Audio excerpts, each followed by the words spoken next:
좀 특이한 일이 있었어요. 이 정청래 대표도 지금 안 보이고 있잖아요. 그런데 김어준 씨가 진행하는 김어준의 겸손에 힘들다 뉴스공장도 김어준 씨가 이틀 연속으로 진행을 안 하고 있다고 합니다. 그래서 주진우 기자가 대신 진행을 하는 모양인데 이거 공교로운데 이거 이렇게 딱 선거 끝나고 그냥 휴가를 간 걸까요? 왜 이런 걸까요? 글쎄요, 저도 잘 모르겠어요. 갑자기 뭐 네. 휴가를 갔는지 네. 무슨 다른 뭐 판을 짜러 갔는지 뭘 하러 갔는지는 모르겠지만 네. 뭐 어쨌든 좀 공교롭게 이상하긴 하죠. 이게 선거 끝나고 가장 분석하고 어떻게 보면 또 바쁜 시간인데 네. 뭐 그 시간에 진행의 자리를 떴다고 하니까 저도 좀 의아했습니다. 왜 그랬는지. 그러면서 이제 뉴스타파가 보도했던 그 오세훈 서울시장 그 선거 기간 동안 그 네거티브 댓글팀 운영했다 이런 단독 보도를 뉴스타파가 했었거든요. 네. 근데 그걸 이제 선거 뭐 끝나고도 의미가 있으면 해야 되겠죠. 근데 선거 기간에도 할 수 있었을 텐데 그 내용을 계속 보도를 이제 그 취재한 뉴스타파 기자를 출연시켜서 하고 있나 보더라고요. 네, 아무튼 그래서 그 김어준 씨가 왜 이렇게 또 나타나지 않는 것인가 또 보시는 분들은 그거에 또 궁금증을 계속 표현하고 우리가 있습니다. 뭐 김어준 씨의 행동이나 거취에 대해서 해석할 행적까지. 필요는 없을 것 같아요. 근데 그 정도의 영향력을 좀 미친 게 문제인 아니 물론 거죠. 영향력을 미치는 건 맞는데 그러니까 김어준 씨가 어쨌든 그 공적인 발화자로서 내는 목소리나 메시지에 대해서 그 이제 잘잘못을 평가할 수는 있겠죠. 근데 그분의 사생활까지 우리가 뭘 하는지 이런 거 관심 가질 이유는 저는 없다고 보고. 선운사에 가 있는 건 아니겠죠? 저는 관심이 없어요. 어쨌든 그분이 왜 이틀 동안 안 나왔는지 뭐 사정이 있겠죠. 네. 그러나 어찌됐건 간에 그 김어준 씨도 그렇고 유시민 전 장관도 그렇고 조금 본인들을 좀 되돌아봤으면 좋겠다 이런 생각이 들어요. 아니 그분들이 나쁜 뜻을 가지고 그렇게 하지는 않을 거 아닙니까? 자기들의 선의가 있을 거 아니에요. 근데 때로는 선의가 좋은 결과를 내지 못해요. 본인들은 선의라고 생각하지만 그에 대해서 여러 가지 비판적인 목소리들이 나오는데 전혀 그 비판적인 목소리에 대해서 그 귀담아 듣지 않는 것 같아요. 특히 이제 유시민 그 전 장관 같은 경우에 본인이 한때 정치 평론을 하지 않겠다 이렇게까지 선언을 네. 했었어요. 근데 지금 누구보다 열심히 정치 평론을 하고 그것도 굉장히 편협한 그런 진영 내의 진영주의자의 모습을 보이고 있잖아요. 그냥 진영주의도 사실 편협한데 그 진영 내부의 진영주의, 진영 내부의 네. 섹터주의죠 일종의. 그러네요. 근데 그분이 장관도 지냈고 네. 어떻게 보면은 지금 법여권에 굉장히 영향력이 있는 스피커고 또 사회적인 명사고 그런데 그런 분의 메시지를 그렇게까지 좁힐 필요가 있을까? 그렇게까지 각박해질 필요가 있을까? 최근에는 이제 유시민 전 장관의 뭐 표정 가지고도 여러 가지 해석들이 나오는데 사람 표정이야 뭐 어떡하겠습니까? 그러나 저는 저분이 이 진영 내에서 순기능도 많이 했다고 생각해요. 그리고 특히 이제 뭐 내란 극복 과정에서 이른바 뭐 그 유시민 그 장관의 그런 해석이나 진단이나 이게 여러 사람들한테 위로도 줬다고 생각합니다. 그러나 이제 다른 측면이 있는 거죠. 지금 그 보이는 모습은 이제 그에 대해서는 한번 조금 성찰적으로 이번 선거 결과를 놓고서 특히 돌아볼 필요가 있지 않겠나 싶고요. 그러니까 이제 김어준 씨는 글쎄요 언론인이라고 봐야 될지 모르겠는데. 언론인이라고 그분을 보는 시각도 있고 본인도 자신을 언론인이라고 보는 시각을 굳이 부정하지 않아요. 그러면 언론이 갖춰야 될 최소한의 그런 요건들이나 일종의 원칙이 있잖아요. 근데 그런 건 하나도 갖추지 않으면서 이제 본인이 언론으로서의 그런 그 영향력이나 지위만 누리려고 한다면 그것도 정당한 건 아니지 않습니까? 근데 그런 면에서 김어준의 뉴스공장이라는 게 뭐 막강한 플랫폼이죠. 그 영향력을 그 우리가 무시할 수 없는 건 분명한데 그게 어떻게 그 우리 사회를 위해서 혹은 우리 정치를 위해서 좋은 기능을 할 건지에 대해서 네. 김어준 씨도 지금쯤은 한번 돌아볼 필요가 있는 시점이 아닌가 싶어요. 근데 저는 이제 유시민 장관님 얘기 나왔으니까 요 말씀을 하나 대목만 드리자면 어제 최민희 의원이 그 매불쇼 나와서 이런 얘기를 해요. DJ, 노무현, 문재인, 이재명 이렇게 사기 민주정부가 하나하나 탑을 쌓아왔기 때문에 문재인 대통령 비판하면 그건 선 넘는 거다. 그러니까 마치 문재인 성역화를 추구하는 이제 그런 태도를 어제 보였는데 유시민 작가가 한 얘기 비슷한 얘기를 했어요. 했는데 저는 이제 어떤 생각이 드냐면 네. 아니 그러면 유시민 전 장관이 딱 제 나이 때입니다. 딱 지금 제 나이 때 유시민 전 장관이 아주 젊을 때 DJ 대통령 하야하라 그랬거든요. 정신이 지금 온전한 판단을 못한다. 내려와라. 이 얘기를 인터뷰로 화면 인터뷰로 영상 인터뷰로 한 게 남아 있어요. 그러면 저는 그때 당시에 유시민 전 장관이 했던 뭐 그 표현이 부적절하다 이건 제가 받아들이지만 그 비판 의식과 문제 의식에 대해서 아니 우리가 공감할 수 있잖아요. 당시에는 동교동계가 정치를 오래 한 20년 해왔을 거고 그 기득권에 대해서 아 이제 그만하고 물러가라. 나름의 이제 어떻게 보면 세력을 바꿔주는 이런 한국 사회의 하나의 어떤 무브먼트를 이분이 이끌어온 건데. 그럼 지금은 어떻습니까? 그때 기준으로 지금이면은 친노 중에서도 안희정 지사처럼 뭐 우리는 패족입니다라고 반성한 분들 빼고 나머지가 친문으로 가가지고 지금까지 이 무능한 기득권 정치를 한 20년 해온 거거든요. 그럼 지금 상황에서 이재명 정부가 들어서서 다른 칼라, 다른 노선으로 지금 가고 있는 건 맞단 말입니다. 그 목소리를 내면서 비판하고 이러면은 그게 잘못된 겁니까? 이게 잘못된 거면 유시민 전 장관이 과거에 DJ에 대해서 했던 그 비판도 잘못됐다고 똑같이 잣대로 비판을 해야 되는데 최민희 의원 같은 분 그런 얘기 안 해요. 그리고 유시민 전 장관도 자기 과거를 반성하지 않으면서 이제 와가지고는 비판하는 사람들 입틀막 하려고 뭐 간첩이다, 무슨 네트워크를 했다 이런 허튼 소리 하고 다니거든요. 그러니까 저는 이런 부분들이 본인의 과거를 스스로 지우려고 하는 거 아니냐. 나는 되고 너는 안 되라는 이 내로남불적 태도가 나와서 저는 지금도 이재명 정부가 미래로 나아가고 앞으로 나아가려는 것을 이분들이 모래주머니 채우고 백테크를 하니까 비판 안 할 수가 없는 거예요. 그래서 전 유시민 전 장관도 오래 전이라 기억은 안 나시겠지만 딱 제 나이 때입니다. 그 젊으셨을 때의 한번 그 시절을 좀 낚시하시면서 좀 되돌아보시면 어떨까 그런 생각이 들어요. 근데 그 마침 조승래 이제 민주당 사무총장이 이 전당대회에서 이재명과 ABC론을 최대 화두로 논의를 해야 된다 이런 얘기를 오늘 이제 라디오 방송에 출연해서 했어요. 이거는 두 분 어떻게 해석을 하세요? 아니 일종의 이제 뭐 그 가치 노선 그런 것에 대한 토론이 전당대회 과정에서 이루어져야 되는데 당연히 이루어지겠죠. 그게 왜 안 이루어지겠습니까? 그러나 지금까지 민주당 내의 안팎에 이런 신구 세력들 간의 충돌이라는 게 정말 이제 가치와 노선을 둘러싼 그런 논쟁이었냐? 그렇지는 않은 것 같아요. 그보다는 주도권, 권력투쟁적 성격이 훨씬 더 강했다고 보고요. 그리고 이번 선거 과정에서 이제 조국혁신당이나 조국 대표가 평택에서 보여준 모습도 그랬잖아요. 그러니까 조국혁신당이나 조국 대표는 제3당이고 제3당의 대표입니다. 네. 그러면 제3당으로서 큰 틀에서 민주당과 연대하더라도 제3당의 가치를 가지고 선거를 치러야 되는데 그걸 다 내려놓고 원래부터 있었는지도 잘 모르겠지만 다 내려놓고 이제 우리가 민주당이 이렇게 선거를 치렀어요. 끝나고 나니까 너무 공허한 거예요. 조국 대표 오늘도 낙선 인사 하던데 뭐 낙선 인사 하는 거야 뭐 저는 선거 끝나고 후보자가 당연히 해야 될 그런 도의적인 그런 모습이라고 봅니다만 정치적 재기가 과연 가능할까? 저래가지고 그냥 민주당에 들어와서 정치하는 방법밖에 이제 안 남았는데 그조차도 그 민주당 내부에 그에 대한 강력한 네. 반대가 형성이 되는 바람에 쉽지가 않게 됐어요. 저는 이번에 민주당 전당대회가 잘 치르면 약이고 잘못 치르면 독이 되는데 네. 이게 약이 되려면 이 선거 기간 중에 논쟁이건 네. 뭐 그 갈등이건 충돌이건 하더라도 그게 나중에 이제 당의 체질이나 역량을 강화하는 데 기여하는 방향으로 네. 작용을 해야지 그냥 굉장히 소모적인 그리고 감정적인 네. 그런 충돌만 남으면 네. 그건 독이 될 가능성이 높아요. 선거 끝나고. 그럴 것 같아요. 당장 왜냐면 뭐 그 연임 도전할 것으로 보이는 정청래 대표는 좀 생각이 다를 것 같은데 일단 이제 조승래 사무총장의 그 MBC 그 김종배의 시선 집중에 그 인터뷰를 해서 한 얘긴데 이걸 좀 설명을 드리면 이제 이 대통령이 말한 여당은 창이 아니라 그릇이 돼야 된다. 이 말이 하나의 중요한 화두가 될 거다.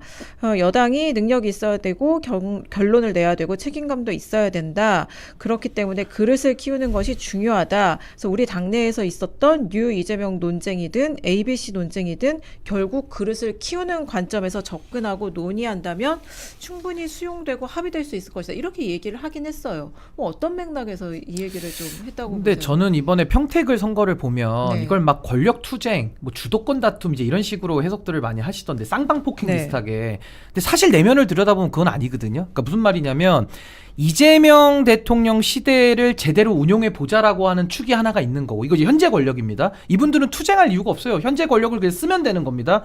근데 지금 이재명 대통령 시대가 거북스러운 사람들이 있는 거예요. 문조 털레유 세력들. 그러니까 이분들은 아까 제가 말씀드린 무능한 기득권으로 민주당을 오래 해오신 분들인데 이분들은 조국이라는 사람을 앞세워서 조국을 띄우는 방식으로 그러니까 대권 질문 계속하는 거 아닙니까?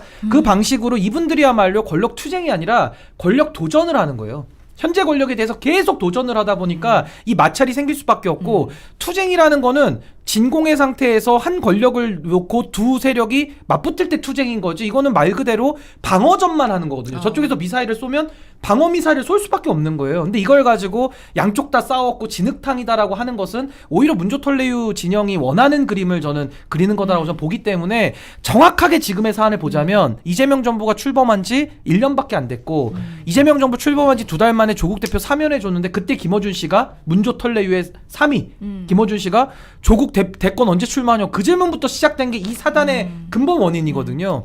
그러니까 저는 이분들이 문조털레유 이분들이 무능한 기득권을 유지하기 위해서 지금의 이재명 정부 시대를 전 인정하지 않으니까 이 마찰과 충돌이 계속 난다고 저는 보는 겁니다. 근데 그 시대를 받아들이고 전 이분들도 뉴 이재명처럼 뉴 김어준이 나오면 좋겠어요. 뉴 유시민이 나오고 이분들이 좀 개과천선이 돼가지고 지금의 실용주의 노선과 국민통합, 국익 중심의 정치에 최소한 협조하든지 아니면 최소한 방해나 좀 하지 말았으면은 이렇게까지 민주당이 시끄러울 일은 없습니다. 근데 본인들이 가진 영향력과 큰 스피커 기능을 가지고 ABC 같은 거 던져놓고 야, 저 사람들은 이익을 위한 거야. 이익 떨어지면 배신할 사람이야. 밖에서 욕하던 사람이야. 모욕 줬잖아요. 근데 그거 하지 말라고 대통령께서도 구구절절 이번에 설명하셨거든요. 그럼 여기에 대해서 책임을 느끼고 본인들이 퇴장하는 것도 하나의 방법인데 그거 안 하고 계속 정계 복귀, 정치평론 안 한다고 셀프 은퇴했다가 또 복귀하고 셀프 복귀하고 이게 계속 반복되니까 저는 이게 끝이 나려면요.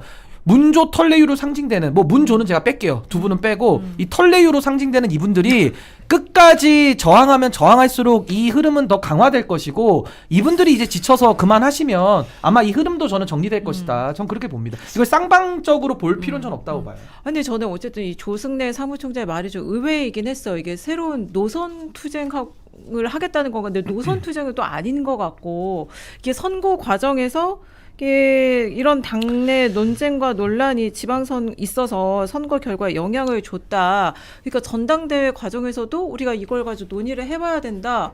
근데 일단 뉴 이재명 그냥 받아들이면 인정하면 되는 현상 아니에요? 이게 논쟁거리는 아닌 것 같고. 아니 그걸 무슨 논쟁을 할 문제는 아니죠. 네. 그런 그 지향을 가진 이 당원들이나 네. 당내 세력이 형성되고 있는 거니까.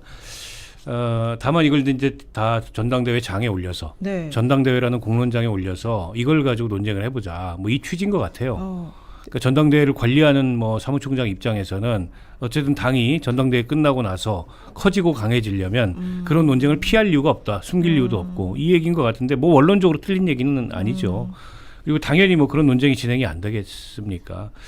그리고 이번 선거 결과에 대한 평가의 장이기도 해요. 이번 네. 전당대회가 그러니까 지금 당에서 백서를 낸다 어쩐다 하는데 네.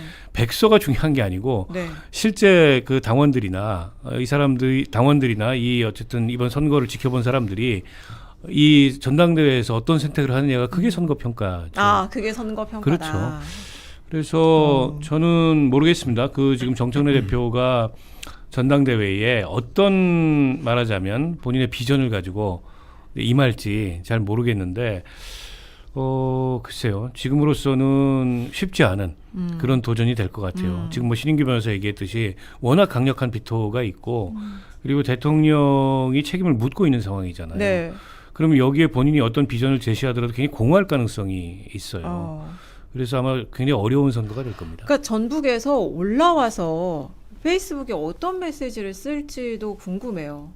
어쨌든 대통령의 기자회견에서 다음 메시지로 거의 모든 언론이 이거 중요한 핵심은 빼놓고 올렸다, 못 들은 척했다 이런 평가를 하고 있잖아요. 근데 정청래 대표는 그거와 엉뚱한 글만 올렸다 이런 평가가 다수인데 그리고 약간 전북에 또 사찰을 찾았을 때는 약간 숙고하는 그런 약간 메시지도 있는 거잖아요.